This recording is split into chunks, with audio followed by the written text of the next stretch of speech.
Est-ce que tu cherches une relation stable ou est-ce que tu cherches du sexe? C'est possible, n'aie pas honte. Il y a des applis qui facilitent plutôt la discussion et qui facilitent le fait de prendre le temps de vraiment rencontrer les gens et de discuter avec eux. Il y a des applis qui sont sur un rythme un petit peu plus speed, notamment quand c'est des applis qui sont faites pour rechercher ce qu'on appelle aujourd'hui des plans cul, n'est-ce pas? C'est important d'être clair là-dessus, d'abord avec soi-même, pour ensuite être honnête avec les gens avec qui on va discuter, histoire de déjà pas perdre son temps et surtout trouver ce qu'on est venu chercher.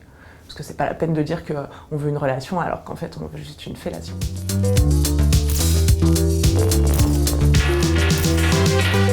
Maintenant, choix des photos. Je suis radicale là-dessus. Il faut qu'on voit votre visage. Il faut pas que vous soyez à 200 mètres de dos sur un jet ski. Ça ne sert à rien. Donc stop les photos de loin, de dos, en groupe, avec probablement une ex, avec une personne qui a un visage de smiley. C'est bizarre, arrêtez de faire ça.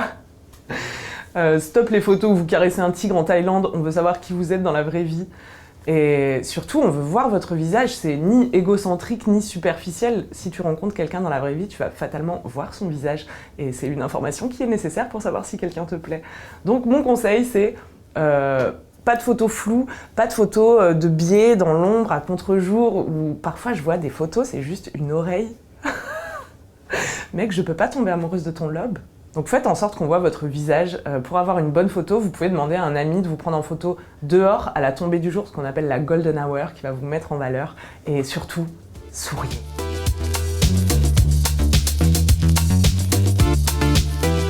Il y a beaucoup de monde sur les applis, ça donne quand même une impression de forte concurrence.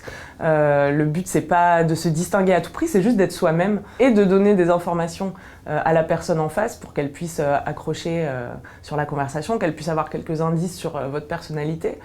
Et donc l'important, ça va être de mettre une phrase d'accroche, SVP, mettez une bio, parce que ça va permettre d'engager la conversation, parce que ça va donner des informations sur vous. Et dans cette phrase d'accroche, soyez vous-même, cherchez pas à jouer un rôle, partez pas en vous disant « ouais, mais si je mets ça, la personne, elle va se dire que… » C'est pas la peine de mentir, on veut quelqu'un qui rit à nos blagues nulles, on veut quelqu'un qui comprend nos références pourries.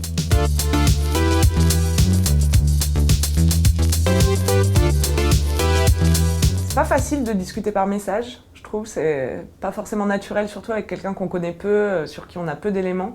Donc en fait, essayez de rester sympa comme dans la vie, de pas y aller trop en frontal ou avec des questions agressives sur le sexe si vous sentez que c'est pas du tout le mood de la conversation. Je vois beaucoup passer de phrases d'accroche agressives du type si vous êtes pas comme ça, laissez tomber, ou si vous êtes comme ci, barrez-vous.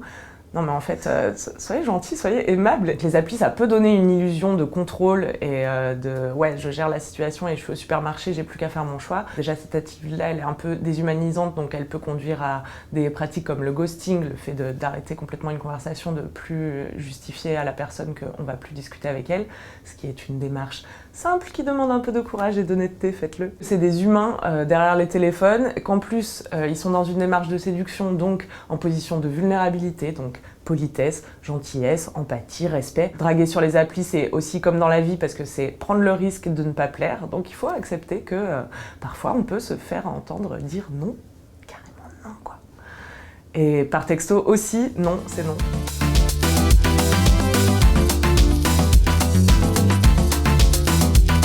Comme les applis c'est sur le téléphone et que c'est en quelque sorte construit pour que tu y passes du temps, attention à l'addiction qui peut être réelle et parce qu'on peut vite tomber dans le jeu de « oh j'ai 5 minutes, je vais swiper » et puis ça devient un cercle vicieux, on recherche le frisson du match perpétuellement et on s'arrête pas vraiment sur les gens. Donc si on sent que ça devient plus une activité bouche-trou qu'une réelle démarche sincère pour venir rencontrer quelqu'un, on peut un petit peu calmer le jeu.